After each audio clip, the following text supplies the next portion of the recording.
Okay, I already know this information, but when and where were you born? Bradford, at home, Hmm. on uh, 3rd Street, West Bradford, What was the date? July the 4th, 1918. Now, your parents, it's Eldridge M. Root. What was his middle name? Monroe, Monroe. And Mary Hall, Adam, Mary Adams, Hall, Adams or Adam? Adams. Adams. um, now, what do you know where they were born, and you know when their dates and when they died and all? No, I don't know. I should know that, but um, I know my mother was born somewhere in the Snowville area over in here. Hmm. Well, now where did they meet, or do you know that? I don't know. I don't know Don't know that. that. Well, you had how many brothers and sisters? I had two sisters and one brother. Hmm. Now their names were. Well, Max was the oldest. Max C. Root Jr. I mean, yeah, no, Max C. Root. Hmm. He has a son, Max C. Root Jr. And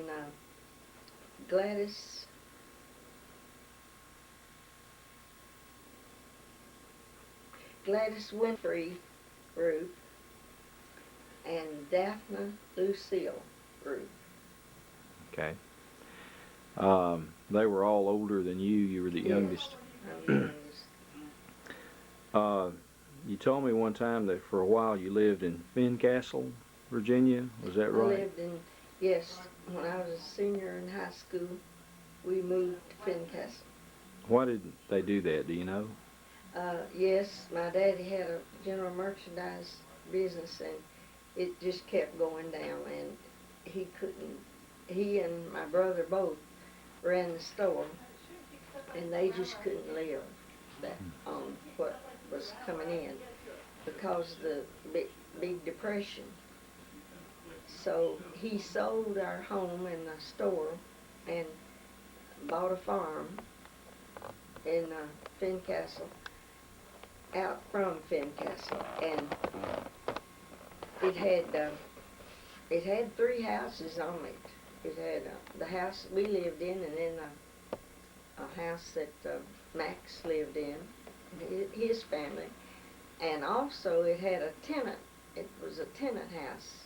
It's one time or another they had uh, people, a tenant farmer, to work. And then we got one of my mother's cousins' families came there to live in that tenant house to help Dad on the farm.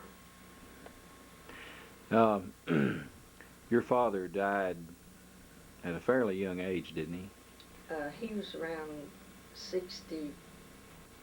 Well, he was born in 1875, and he died in 1940.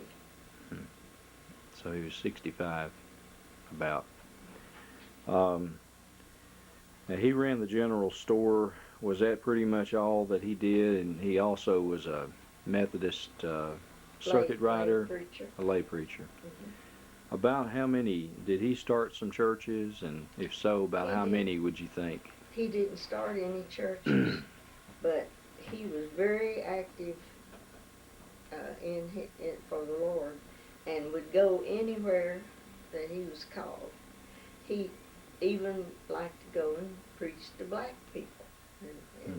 churches all around the country, and then he would get calls for revivals and uh, different places.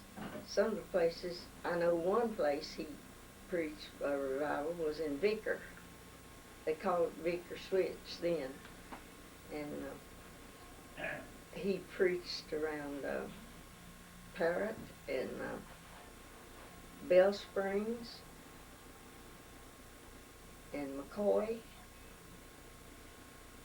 So he was real active to preach whenever he was called on to take a service, and even after we went to Fincastle, he preached some, and he also liked singing, and he took a group of people and taught them some songs and taught them how to about a little bit about the music, what he knew, you know, and about the notes and when to go up and when to go down. And of course, he never did have any musical training, really. He just what he had picked up.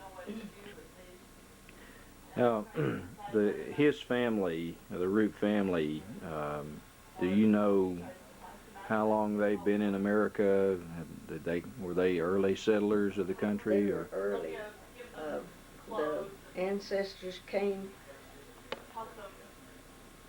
over from Germany. His ancestors were German. But you don't know a date or anything. Did he have any brothers or sisters that you knew when you were growing Oh up? yes, he had one brother, Uncle Lloyd, and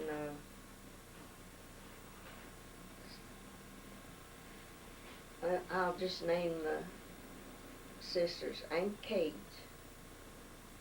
Aunt Virgie, Aunt Noni, and Aunt Vashti. And then after his mother died, my grandfather Root married my mother's sister, Aunt Emma. And they had one son, Victor. So her name would have been Root too? Emma Root? That would have been her She name. was Emma Hall. Emma Hall. Emma Hall Married to Root. Did you know Robert Marshall before you left Radford? Had you already met him then? Yes. I never was formally introduced to him, but when we were going to school, we called it the Central School, which is McHarg now. The boys played on one side of the school building, the play yard, and the girls on the other side. They wouldn't let us play together. And the first I ever heard of him was I could hear the boys say, "Hey, Fatty Goat," and talking about Fatty and Fatty Goat, and I didn't know who it was. But his best friend, John Baker, lived across the street. Well, at first he lived back of me up on the next street, on 4th Street. But then they built and moved over right in across from us. And he would come, you know, Robert would come to see John, and they'd go places together. And so one night John started going places with Max's daughter, and he wanted to go to church with her, and his parents wouldn't let him unless Robert Marshall went along. And so he came over and asked me if I would go with Robert Marshall so he could go with Mackie Root. So I did. And that was the first time I'd ever really knew who he was. Well, what church did y'all go to that night? It was now Carter Street. It was a Methodist church. Uh-huh. Well, were they having some kind of special service there, or? It was just a Just regular church? Sunday night service. So did you date again soon, or was it a while before you? No, I said I never would date him again. I wouldn't go with him at all because he didn't have anything. He didn't talk. We walked home. Everybody walked to and from church then. We walked home, and the only time that he would say anything would be if I asked him a question. He'd say yes or no or something, and that was all. And I said I'll never date him again. How old were you then?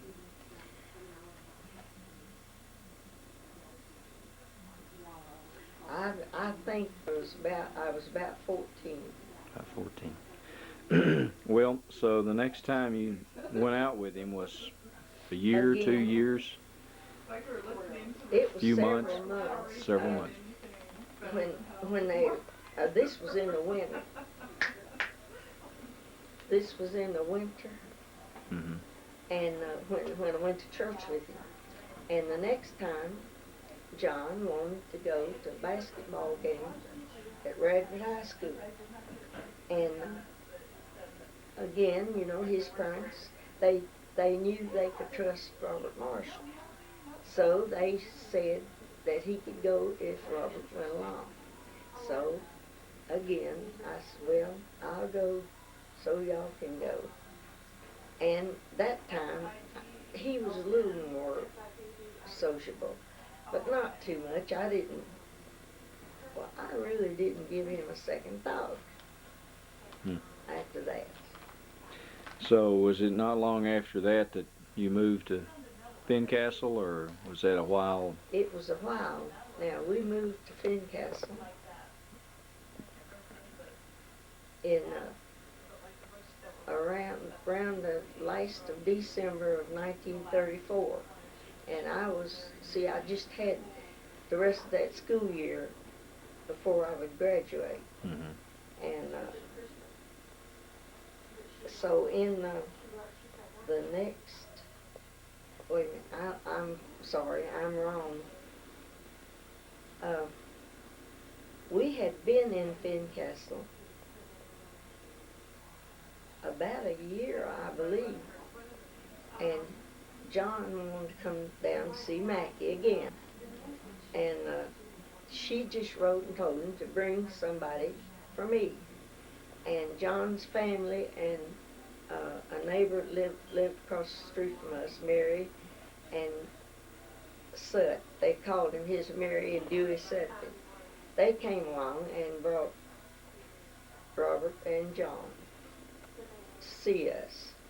And that was November the 3rd, 1933. So I had the first date wrong. I'm sorry. Just Okay.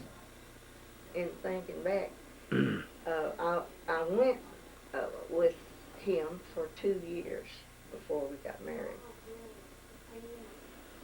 Well, would that have been the beginning of the courtship, or was that still later? That was the beginning of the courtship, because I enjoyed having him that day, and we all had a real good time. And we started walking across the farm. It was quite a big farm, and they had a gazebo. They called it the well house, and we walked over there, and we thought that was fun. And then he got started singing Cowboy Jack, and I had heard it and wanted to know it, and wanted to know the words, and I just sort of took hold of his hand, and I said, "Oh, do you know the words to those songs? I like that song. I'd like for you to write it down." He said, "I don't know the words, but I can get them for you." So I thought, I'll get a letter. Did you? I did, and he wrote and sent the words to Cowboy Jack, and he told me after that he went to his old girlfriend's house, June King, and asked her for the words, and that's all. He said he hadn't gone with her for a while, and that was all he went for, was just to get the words of that song. And I guess she thought he was coming back to see her. But anyway, then the letters started coming and going real steady then after that. Well, who was Cowboy Jack? Was that a movie character or just a No, just it a was song? just a song. He was just a lonely cowboy. I can't remember. Can't remember right the now word. what the word. But anyway, we had a friend in Fincastle that could play the guitar, and she knew a little bit of that Cowboy Jack, but she didn't know it all, and I'd heard it, and everybody was wanting to know the words to it. So we got the words, and she would play the guitar, and we'd sing. Of course, we sang quite a few of those old Western songs and old, songs they sang with guitar. We had a good time. Well, can you remember what he was wearing that day when he came out to the farm? Yes, he had a pair of gray pants and a sort of a rust-colored sweater. Now, when did you realize that you had fallen in love, and did he realize it first and talk to you about it, or? No, he didn't tell me anything about the way he felt about me for quite a while. It was sometime the following summer, I think. But when I began to realize that I really cared for him was when I didn't care whether I dated anybody else, and I'd always had several friends and just gone places with different boys, and I didn't care whether the other boy cared or not. I just had a new friend, but I thought, now if I do that, I might lose him. So I couldn't do that anymore. Well, when did you marry? November the 24th, 1935. Wait a minute, 1937. Mm-hmm. Did your father do the wedding? Did Yes. he preach the wedding? And he lived over in, close to Hickman Cemetery, there in Radford, across over on Pulaski, in Pulaski County side. So he had moved back to Radford by that time. Yes, he sold the farm, and we lived in Roanoke a while. And they bought an apartment building down there, and we lived in one of the apartments. For a while, we lived in a house, and I think it was close to Orange Avenue in Roanoke. And then I don't think he was ever satisfied until he could come back to Radford, and he bought a little farm over there. Now, so you're married November 24th, 1937, and when was your first child born? December the 13th, 1938. So that was Danny. Danny. And was he named for, I know he was named Robert Daniel, was the Daniel a name that was in either family that you know of, or? It was, but I didn't know it when I named him. I just liked the name. Uh-huh. Well, what side was the Daniel from? It was on my daddy's side, and when Danny was born, he was born at home in 2nd Street in Radford, and my mother was there, and my daddy was too, but Daddy stayed in the kitchen most of the time. We just had 2 rooms, and when Danny was born, he came in the room, and I said, Robert Daniel, that's his name. He said, that's Grandpa Dan's name. He's named after. And I didn't tell him then, but that, I was glad that was, because it really pleased him. Because, see, after my daddy was saved, he really had a burden for souls. And so he went and led his grandfather, to the Lord. He went, it was in a home. I don't know whether it was his home or it was one of the homes anyway that in the family. And he brought a message, and his grandfather was saved that day. And he was really overjoyed that my dad he was real happy about that.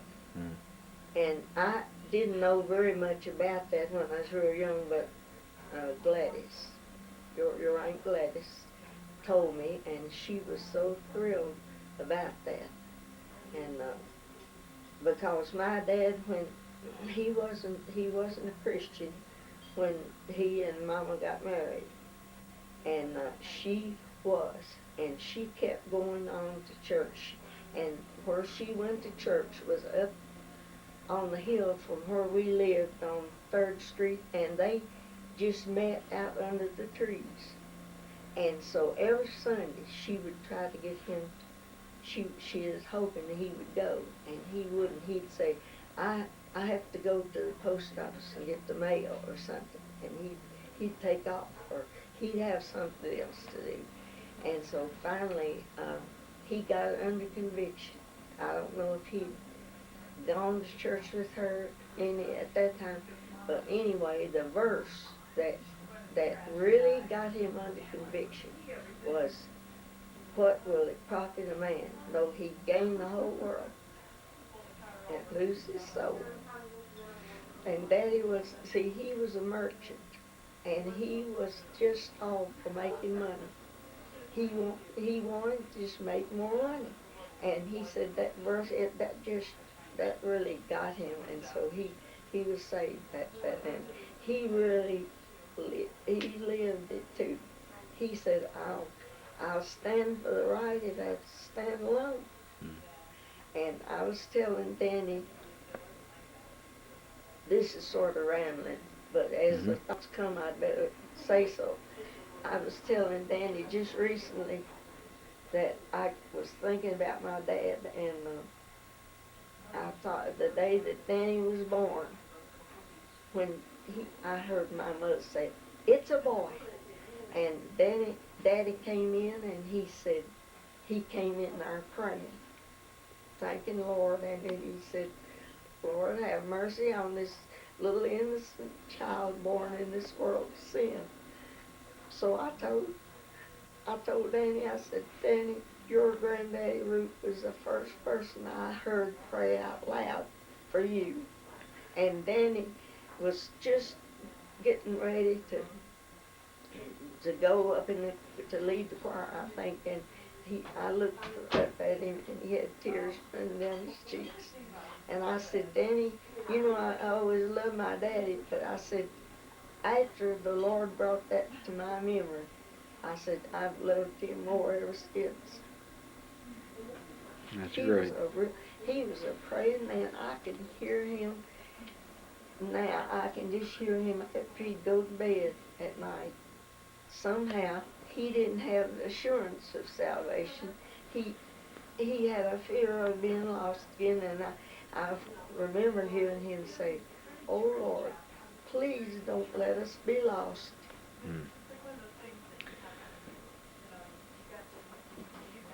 Well, time went on, and a second child was born. And who was that, and when was it?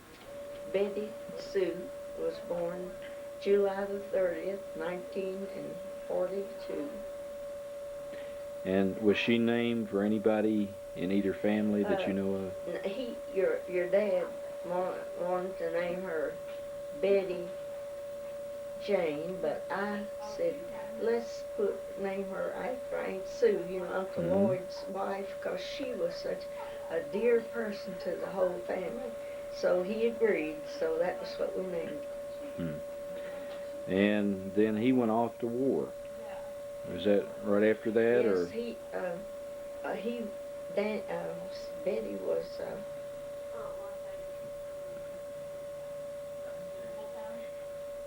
she was about 22 months old, I think, when he went, and Danny was around 5, something like that.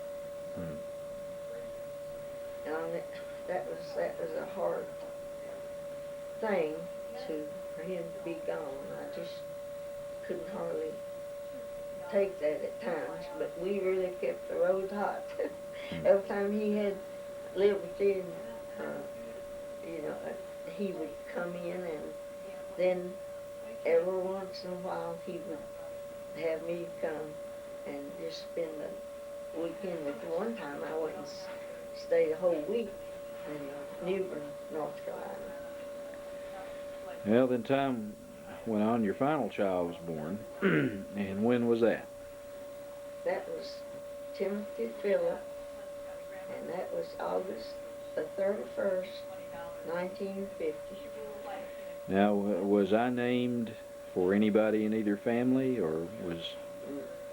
No, I don't know of anybody with that name in either family, but I had searched and wondered what to name you, if name Tim, if he'd been a boy. And Miss Perkins at Calvary said, "Oh, name him Timothy. I think that's such a pretty name."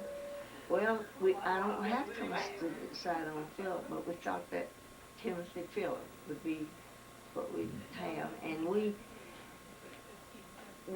planned you. You're the only child we planned.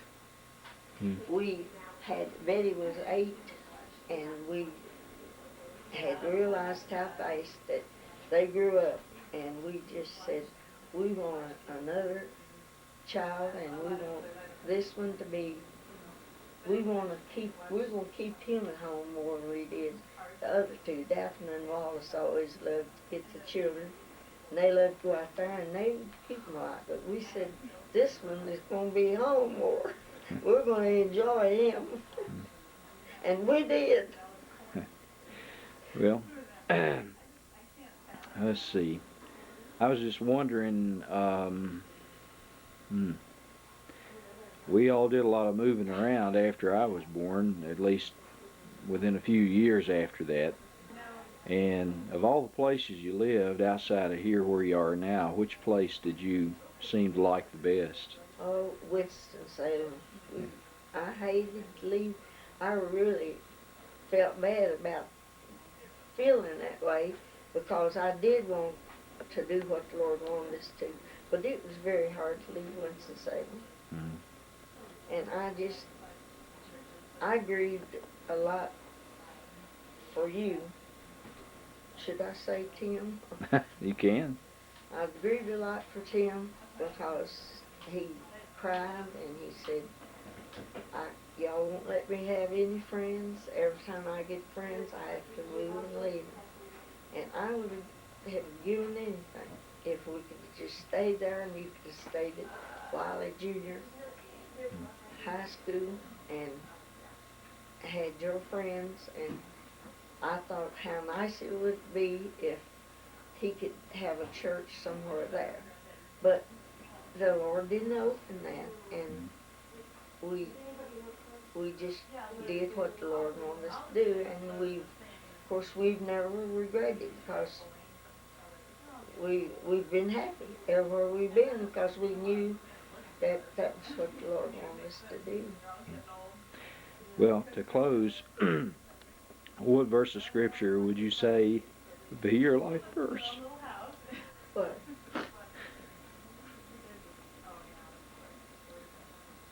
What is your life verse, the Scripture verse?